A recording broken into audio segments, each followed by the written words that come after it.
నమస్తే, నేను సిరి.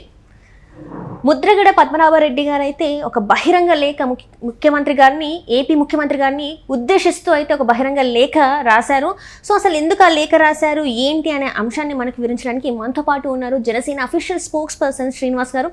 నమస్కారం సార్. నమస్తే. సార్, ఇప్పుడు చూసుకున్నట్టయితే ఇంతకుముందు మనం ముద్రగడ పద్మనాభం గారు అని మాట్లాడేవాళ్ళం, ఇప్పుడు ముద్రగడ పద్మనాభరెడ్డి అని మాట్లాడుతున్నాం.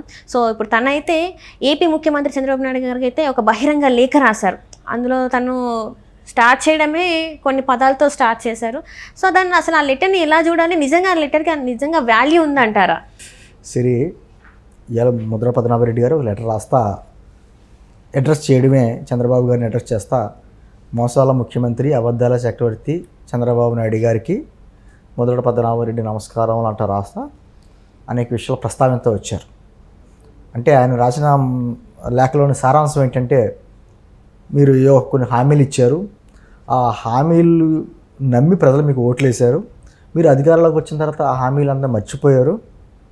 ముఖ్యంగా సూపర్ 6 ఫార్ములా గురించి, తర్వాత ఏమో రోడ్ల గురించి, లేకపోతే వైజాగ్ స్టీల్ ప్లాంట్ గురించి, ప్రత్యేక హోదా గురించి, వీటిని అసలు మీరు మర్చిపోతున్నారు. ప్రత్యేక హోదా విషయం అసలు మొత్తం మర్చిపోయారు. వైజాగ్ స్టీల్ ప్లాంట్ గురించి అసలు పోరాడట్లేదు, దాని గురించి ఎంతోమంది త్యాగాలు చేశారు.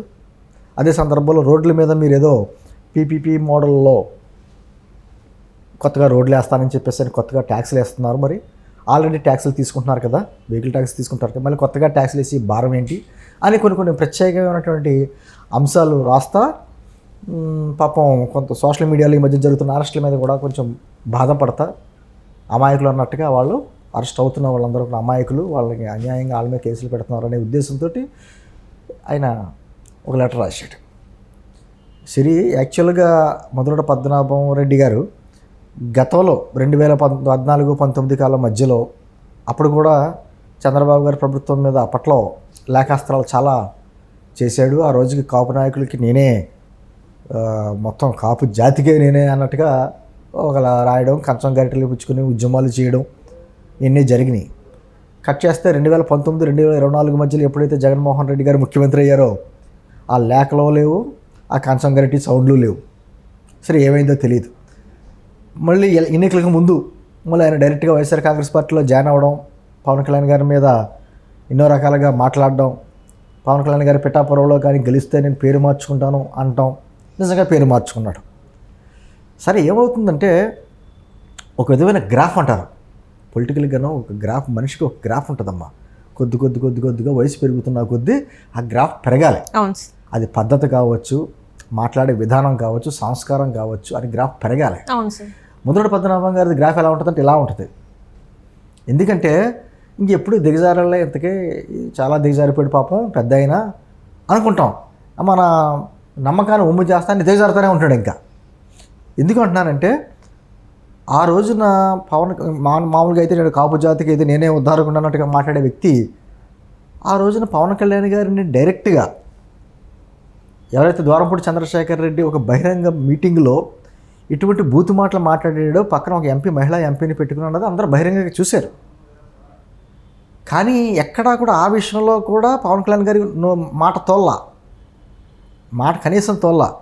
అదేవిధంగా ముద్రగడ పద్మనాభరెడ్డి గారు ఎప్పుడైతే పవన్ కళ్యాణ్ గారు కూడా విమర్శించినా కూడా సరే పెద్ద ఆయన వదిలేండి అన్నాడు ఆయన. అదే సందర్భంలో కులాల విషయంలో వచ్చేటప్పటికి కూడా పవన్ కళ్యాణ్ గారు ఏం చెప్పారంటే, కాపు కులాన్ని పెద్దరికంగా పోషించండి అని చెప్పేసరి మాట్లాడారు. కులాలను కలిపి ఆలోచన విధానం ఉంది, మనం వెనకాల అందరినీ ఎదురు పెట్టండి అని చెప్పేసి మాట్లాడారు. సరే, ఇవన్నీ గమనించారో తెలీదు, గమనించలేదు.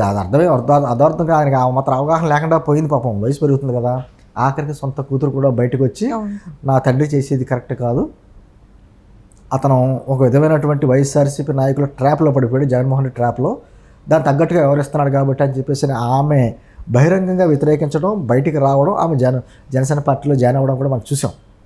నేను అంటుంది ఏమంటే, ఈరోజు కూటమి ప్రభుత్వం అధికారంలోకి వచ్చి 5 నెలలు అయింది.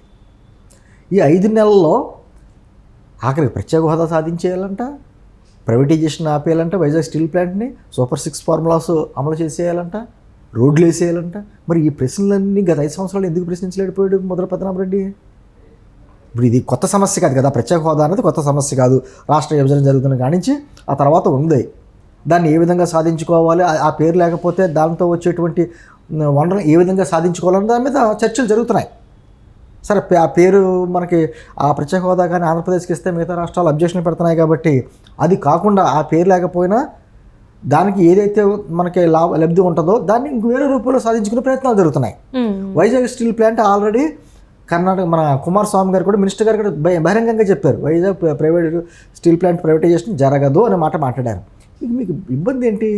ఒకటి 5 నెలలు అయితే ప్రభుత్వం గత 5 సంవత్సరాల్లో జరిగినటువంటి ఆర్థిక దోపిడీ ఏవైతే ఉందో రాష్ట్రాన్ని అప్పులు ఆంధ్రప్రదేశ్కి ఏ విధంగా మార్చేశారో గణాంకాలతో సహా ఇప్పుడు ముఖ్యమంత్రి గారు వివరాలన్నీ అసెంబ్లీలో చెప్పారు.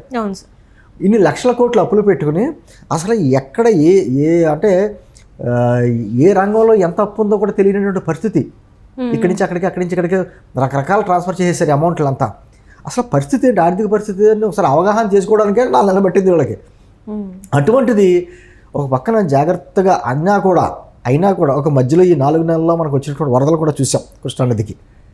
ఇటువంటి ప్రకృతి విపత్తులని నుంచి ప్రజలను కాపాడుకుంటా మళ్ళీ రాష్ట్రాలు తిరిగి గాడిలో పెట్టేటువంటి కార్యక్రమాలు జరుగుతున్నాయి. మీకు మొదటి పద్మనాభంగానే పెడుతున్నాం బయటకు. ఇప్పుడు ఈ 5 నెలల్లో ఏదైతే హామీలు ఇచ్చారో హామీల్లో పెన్షన్ స్కీమ్ 1వ తారీఖున పెన్షన్ స్కీమ్ పడుతుందో లేదా, పెంచిన పెన్షన్ స్కీమ్ పడుతుందా లేదా, ఉద్యోగాలకి జీతాలు పడుతున్నాయా లేదా, పోలవరానికి నిధులు సాధిస్తున్నాము, అదేవిధంగా వర్షాలు తగ్గిన తర్వాత పనులు కూడా ప్రారంభమవుతున్నాయి. కేంద్రం కూడా సహకరిస్తుంది, ప్రపంచ బ్యాంకు ఏడీబీ బ్యాంకు కూడా మనకి రుణాలు ఇస్తున్నాయి. ఆ రుణాల భారం కూడా ఆంధ్రప్రదేశ్ ప్రభుత్వమే పడకుండా కేంద్ర ప్రభుత్వం భరిస్తుంది. అదేవిధంగా రాజధాని అమరావతికి ఈ రోజున అడుగులు పడుతున్నాయి.